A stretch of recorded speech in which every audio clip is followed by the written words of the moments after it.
নমস্কাৰ, মই বিদ্যুৎ। আগৰ দুটা ভিডিঅ'ত মই তেজপুৰ ইউনিভাৰ্চিটি BEdৰ কিছুমান কথা আপোনালোকক কৈছিলোঁ। তথাপিও এতিয়াও বহুতখিনি কুৱেৰিজ মোৰ ওচৰত আহি আছে। মানে বহুতে মোক ইনষ্টাগ্ৰামত বা কমেণ্টত সুধি থাকে বহুতখিনি কথা, যিখিনি চাগে এতিয়াও ভালদৰে আপোনালোকে বুজি পোৱা নাই।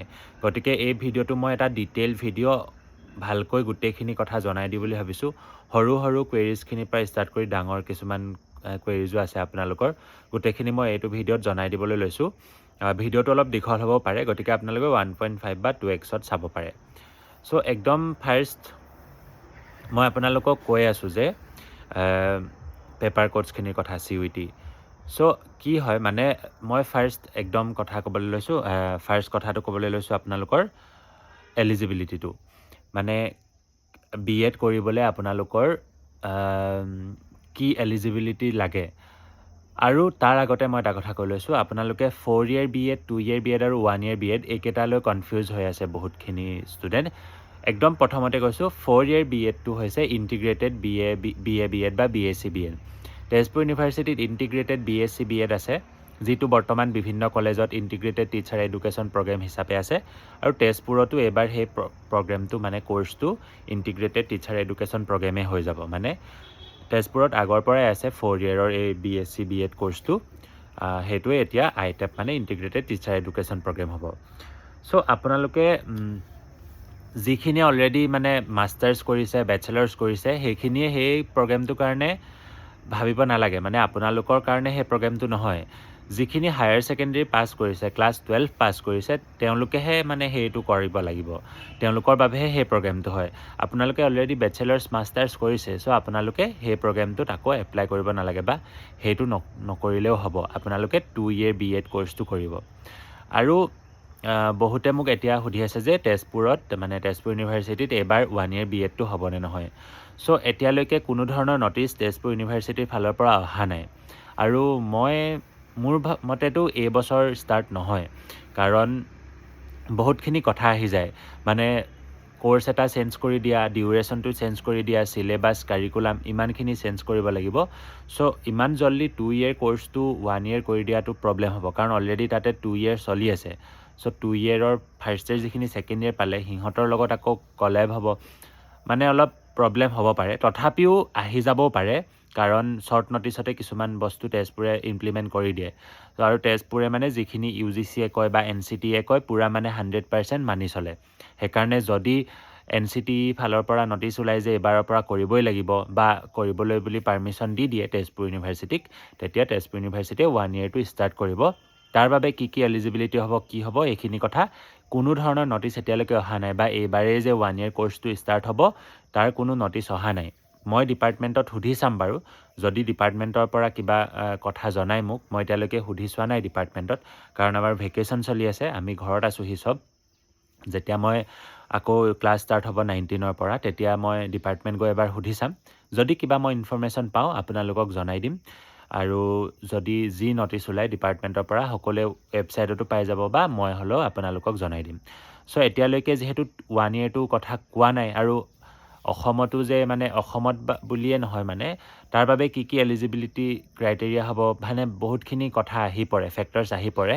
চ' আপোনালোকে ৰৈ দিব নালাগে যে 1 year আহিলে কৰিম বুলি। মানে এনেকুৱা হ'ল, যোৱা বছৰ কিছুমান ষ্টুডেণ্টে ভাবি ৰ'লে যে 1 year হ'ব 2026ৰ পৰা, সেইকাৰণে তেওঁলোকে 25 yearটোত মানে ড্ৰপ দিলে। কিন্তু যদি বোলে এইবাৰো 1 year নহ'ল, তেতিয়া তেওঁলোকৰ এটা ইয়েৰ এনেই লষ্ট হ'ল। চ' আপোনালোকে 2 yearটো এপ্লাই কৰি দিয়ক। মানে এতিয়ালৈকেতো 2 yearটোৱে চলি আছে। চ' 2 yearটো এপ্লাই কৰি দিয়ক। কেতিয়া কি হৈ যায় ঠিক নাই। আপোনালোকে এডমিশ্যন লোৱাৰ পাছত 1 year হৈ যাবও পাৰে মষ্ট প্ৰবেবলি। চ' সেইটো ৰিস্ক নলৈ আপোনালোকে এপ্লাই কৰি দিয়ক 2 yearটো, যিখিনিয়ে মাষ্টাৰ্ছ বা বেচেলাৰ্ছ কৰিছে। চ' এতিয়া মই এলিজিবিলিটিটোৰ কথা কওঁ। তাতে BEd কৰিবলৈ আপোনালোকৰ মিনিমাম মানে কোৱালিফিকেশ্যনটো, এলিজিবিলিটিটো হৈছে বেচেলাৰ্ছ। যিকোনো ছাবজেক্টতে হ'ব পাৰে, আপোনালোকে কমাৰ্চ, আৰ্টছ, ছায়েন্সৰ যিকোনো, বা BTechৰ হওক, তেনেকুৱা যিকোনো BTechৰো পাৰিব, মানে ইঞ্জিনিয়াৰিঙৰ যিহৰ হ'লেও আপোনালোকৰ মিনিমাম বেচেলাৰ্ছ লাগে। চ' বেচেলাৰ্ছ যদি কমপ্লিট হৈছে বা লাষ্ট ছেমিষ্টাৰত আছে, আপোনালোকে এপ্লাই কৰিব পাৰিব। আৰু এনেকুৱা নহয় যে মাষ্টাৰ্ছৰখিনিৰ কাৰণে বেলেগ হ'ব, বেচেলাৰ্ছখিনিৰ কাৰণে বেলেগ। মিনিমাম আপোনালোকে বেচেলাৰ্ছটো ক্লিয়াৰ হ'লেই হ'ল, মানে আপোনালোকে লাষ্ট ছেমতো যদি আছে এপ্লাই কৰিব পাৰিব। চ' এইটো এলিজিবিলিটি। তাৰপাছতে ডিউৰেশ্যনটো মই অলৰেডি ক'লোৱেই, 2 year যিখিনি মানে কৰিব বিচাৰে মাষ্টাৰ্ছ বা বেচেলাৰ্ছ কৰিছে 2 year হ'ব আপোনালোকৰ, কাৰণ 4 yearটো হায়াৰ ছেকেণ্ডেৰী পাছখিনিৰ কাৰণেহে হয়।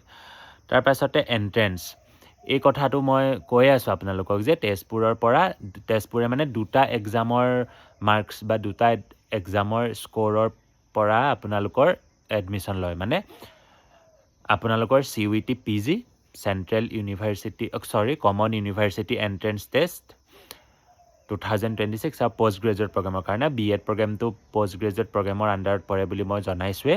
চ' CUET PG এক্সামৰ পৰা আপোনালোকৰ এডমিশ্যন ল'ব পাৰে। আৰু এটা হৈছে তেজপুৰ ইউনিভাৰ্চিটি এণ্ট্ৰেঞ্চ এক্সাম, যিটো তেজপুৰ ইউনিভাৰ্চিটিয়ে নিজে পাতে। মানে CUET এক্সামটো NTA পাতে, নেশ্যনেল টেষ্টিং এজেঞ্চি, আৰু TUWটো ইউনিভাৰ্চিটিয়ে নিজে এক্সাম পাতে। চ' আপোনালোকে ইয়াত কনফিউজ নহ'ব যে কোনটো এপ্লাই কৰিম, আপোনালোকে দুয়োটা এপ্লাই কৰিব পাৰে। কাৰণ CUET PG ফালৰ পৰা 10% ছিট আৰু TUWৰ পৰা 90% বা 20-80 এনেকুৱাকৈ আগৰ বছৰলৈকে এডমিশ্যনবিলাক হৈছিলে। চ' আপোনালোকে দুয়োটা এক্সামৰ পৰা এডমিশ্যন ল'ব পাৰিব। য'ত আপোনালোকৰ স্ক'ৰ ভাল, য'ত আপোনালোকৰ মেৰিট লিষ্টত নাম আহে, সেইটোৰ পৰাই আপোনালোকে ল'ব পাৰিব। চ' আপোনালোকে এইটো কনফিউজ নহ'ব যে মই কোনটো কৰিম। আৰু দুয়োটা এক্সামৰে চিলেবাছলৈ আহিছোঁ মই এতিয়া। দুয়োটা এক্সামৰে চিলেবাছ একদম বেলেগ বেলেগ হয়। CUET এক্সামৰ চিলেবাছ বেলেগ, কাৰণ সেইটো এক্সামটো NTA পাতে, আৰু আপোনালোকৰ TUW এণ্ট্ৰেঞ্চৰ চিলেবাছ বেলেগ, কাৰণ এইটো ইউনিভাৰ্চিটিয়ে নিজে পাতে। CUET PG আপোনালোকে চিলেবাছটো গুগলত যাওক, গুগলত CUET PG 2026 চিলেবাছ বুলি ক্লিক কৰিব। তাত চিলেবাছখিনি ধুনীয়াকৈ ডিটেইলত আহিব, আৰু আপোনালোকে ইউটিউবতো ছাৰ্চ কৰিব পাৰে। ছাবজেক্ট ৱাইজ বেলেগ বেলেগ টিচাৰ্ছবিলাকে ক্লাছ লৈ থাকে, চিলেবাছ ধুনীয়াকৈ কৈ থাকে। চ' আপোনালোকে সেই চিলেবাছটো তাতে ধুনীয়াকৈ ইউটিউব বা গুগলত চাব পাৰে। তেনেকৈ TUW চিলেবাছ ইউনিভাৰ্চিটি ৱেবছাইটত আপলোড কৰিব। আৰু যিহেতু 2026ৰ এতিয়ালৈকে নটিচ অহা নাই তেজপুৰ ইউনিভাৰ্চিটিৰ পৰা, আৰু মাৰ্চৰ ফাৰ্ষ্ট উইকতে বা মাৰ্চৰ ছেকেণ্ড উইকতে নতুন ইয়েৰৰ এডমিশ্যনৰ নটিচবিলাক আহে। চ' সেইটো সময়তে যেতিয়া নটিচ আহে তেতিয়া আপোনালোকৰ চিলেবাছবিলাকো আউট হয়। চ' এতিয়ালৈকে TUWৰ চিলেবাছটো আউট হোৱা নাই। চ' আপোনালোকে কি কৰিব পাৰে, আগৰ ইয়েৰৰ চিলেবাছটো চাব পাৰে। সেই চিলেবাছটো অলম'ষ্ট ছেমেই থাকে। চ' আৰু BEdৰ ক্ষেত্ৰত ছেইম থাকে। চ' আপোনালোকে সেই চিলেবাছটো এতিয়াৰ কাৰণে ফ'ল' কৰিব পাৰে। আৰু আপোনালোকৰ যদি চিলেবাছটো আগৰটো চাওঁ বুলি ভাবিছে চাব পাৰে, ৱেবছাইটত এতিয়াও পাব, গুগলত ছাৰ্চ কৰিলে পাব বা ইউটিউবতো পাব।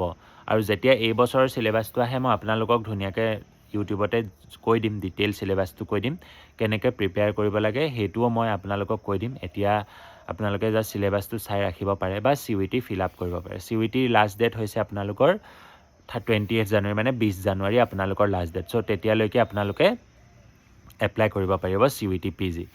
আৰু এতিয়া আহিছোঁ paper code, CUET paper code. মই আপোনালোকক কৈছোঁৱে, আপোনালোকে আৰ্টছৰ যদি হয় বা কমাৰ্চৰ হয়, হিউমেনিটিজ এণ্ড ছ'চিয়েল চায়েন্সেছ, এই দুটা পৰাহে আপোনালোকে এপ্লাই কৰিব পাৰিব। লাগিলে আপোনালোকে ইংলিছ ছাবজেক্টতে মাষ্টাৰ ডিগ্ৰী বা বেচেলাৰ্ছ নকৰক কিয়, আছামিজতে নকৰক কিয়, আপোনালোকে এই BEd লেংগুৱেজটোত নকৰিব। মানে COQ P04 এইটোত আৰ্টছ আৰু কমাৰ্চৰ ষ্টুডেণ্টখিনিয়ে এপ্লাই কৰক, আৰু ছায়েন্সৰখিনিয়ে কৰক COQ P06। আৰু অলৰেডি যদি আপোনালোকে লেংগুৱেজ বা মেথমেটিক্সত কৰি দিছে, কাৰেকশ্যন উইণ্ড' খোলা আছে 31st নেকি, নে ডেটটো মই পাহৰিছোঁ। কাৰেকশ্যন উইণ্ড'টো আপোনালোকে গৈ কাৰেক্ট কৰি লওক, কাৰণ এই দুটা কোডৰ পৰাহে এইকেইটা কোডত যদি এপ্লাই কৰি আপোনালোকে CUET এক্সাম দিয়ে, তেতিয়াহে আপোনালোকৰ এডমিশ্যন পাব। আপোনালোকে তেতিয়াহে তেজপুৰত এপ্লাই কৰিব, আকৌ BEdৰ কাৰণে এপ্লাই কৰিব পাৰিব। চ' আপোনালোকে সেই দুটা পেপাৰ কোড দিয়ক। আৰু যিসকলে মোক সুধি আছিলে যে মই অলৰেডি এইকেইটা কৰিলোঁ, নহ'ব, আপোনালোকে কৰিলেও এতিয়াও চেঞ্জ কৰিবলৈ সময় আছে, চেঞ্জ কৰি দিয়ক। চিলেবাছটো মই কৈছোঁৱে। আৰু এক্সামটো কেতিয়া হয়, CUET PG এক্সাম বহুত সোনকালে হ'ব, মাৰ্চতে আপোনালোকৰ হৈ যাব। আৰু বিহুৰ সময়ত মিড এপ্ৰিলত আপোনালোকৰ ৰিজাল্টটো, স্ক'ৰ কাৰ্ডো আহি যায়। চ' আপোনালোকে CUET PG যিসকলে দিম বুলি ভাবিছে বা এপ্লাই কৰিছে, ষ্টাৰ্ট কৰি দিয়ক। কাৰণ মই যিমান দেখিছোঁ CUET PG স্ক'ৰ আমাৰ অসমৰ খুব কম থাকে। অসমৰ ষ্টুডেণ্ট খুব কমেহে ভাল স্ক'ৰ পায়। চ' আপোনালোকে কি কৰিব, ভালকৈ এতিয়াৰ পৰা প্ৰিপেয়াৰ কৰি দিয়ক। আৰু বাহিৰৰ ষ্টুডেণ্টখিনি কিন্তু উৰিষ্যা, বিহাৰ, উত্তৰ প্ৰদেশ এওঁলোকে কিন্তু বহুত বেছি স্ক'ৰ কৰে। সেইকাৰণে CUET PGৰ যিখন মেৰিট লিষ্ট থাকে তেজপুৰ ইউনিভাৰ্চিটিত, অসমৰ ষ্টুডেণ্টৰ নাম খুব কমেহে থাকে। বাকী যিমানখিনি ষ্টুডেণ্টে মেৰিট লিষ্টত পায় চব বাহিৰৰ ষ্টুডেণ্ট। চ' আপোনালোকে ভালকৈ ভাল স্ক'ৰ এটা কৰিব লাগিব CUET PGৰ পৰা আপোনালোকে এডমিশ্যন পাবলৈ।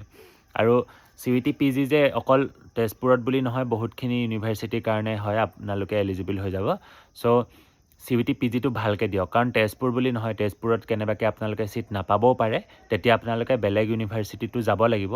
চ' বেলেগ ইউনিভাৰ্চিটিয়ে নিজৰ এণ্ট্ৰেঞ্চ নাপাতিব পাৰে। তেজপুৰত বাৰু এটা চান্স থাকে যে নিজৰ এণ্ট্ৰেঞ্চটো ভাল কৰি দিওঁ, কিন্তু বেলেগ বহুত ইউনিভাৰ্চিটি নিজৰ এণ্ট্ৰেঞ্চ নাপাতে। চ' আপোনালোকে CUET PGটো ভালকৈ দিয়ক।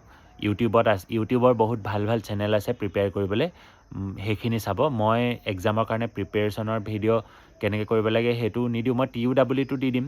CUET PGটো বহুত চেনেল আছে, সিহঁতৰ পৰা আপোনালোকে চাই ল'ব পাৰে। তাৰ পাছতে আহিছোঁ, পেপাৰ ক'ড ক'লোঁ, চিলেবাছো ক'লোঁ, এণ্ট্ৰেঞ্চ কেইটাও ক'লোঁ, ডিউৰেশ্যনটোতো কৈছোঁ, এলিজিবিলিটিও ক'লোঁ। তাৰপাছতে আপোনালোকৰ মিডিয়াম মানে BEdৰ মিডিয়ামটো তেজপুৰত সুধি আছিলে, কোনোবা এজনে সুধিছিলে যে তেজপুৰ ইউনিভাৰ্চিটিত অসমীয়াত BEd কৰিব পাৰিম নেকি? নাই, নোৱাৰিব। মিডিয়াম অফ ইনষ্ট্ৰাকশ্যনটো তেজপুৰ ইউনিভাৰ্চিটিৰ ইংলিছ হয়। যি ছাবজেক্টে নকৰক, যি কৰ্ছে নকৰক, অসমীয়া ডিপাৰ্টমেণ্টৰ বাহিৰে বাকীখিনি ডিপাৰ্টমেণ্টত আপোনালোকে ইংলিছতে হ'ব, মানে আপোনালোকৰ লিখা মেলাবিলাক ইংলিছত কৰিব লাগিব। গুৱাহাটী ইউনিভাৰ্চিটি আৰু ডিব্ৰুগড় ইউনিভাৰ্চিটিত বি আপোনালোকে অসমীয়াত লিখিব পাৰিব, আনচাৰবিলাক, কুৱেশ্যন পেপাৰখন অসমীয়াত থাকিব পাৰে। সেইটো কথা মই গম পোৱা নাই, খালি আপোনালোকে আপোনালোকে মিডিয়ামটো মানে ইংলিছত হয় তেজপুৰ ইউনিভাৰ্চিটিত। আৰু মোৰ মতে ইংলিছতে বেছি কমফৰ্টেবল হয়, কাৰণ বেচেলাৰ্ছ আপোনালোকে অলৰেডি কৰিছে, আৰু যি ইউনিভাৰ্চিটিয়ে নাযাওক কিয়, মাষ্টাৰ্ছ যদি কৰিবলৈ যায় তেতিয়া মিডিয়াম অফ ইনষ্ট্ৰাকশ্যনটো আপোনালোকৰ ইংলিছে থাকে। চ' এইটো আপোনালোকে ভাবিব নালাগে যে ইংলিছ হয় মানে বহুত অসুবিধা হ'ব, আৰু বেছিক ইংলিছটো জানিলে হ'ল। আৰু আপোনালোকে টিচাৰ বনিব গৈ আছে, চ' আপোনালোকে ইংলিছততো জানিব লাগিবই, লিখা মেলাবিলাক বা পঢ়াটো জানিব লাগিবই।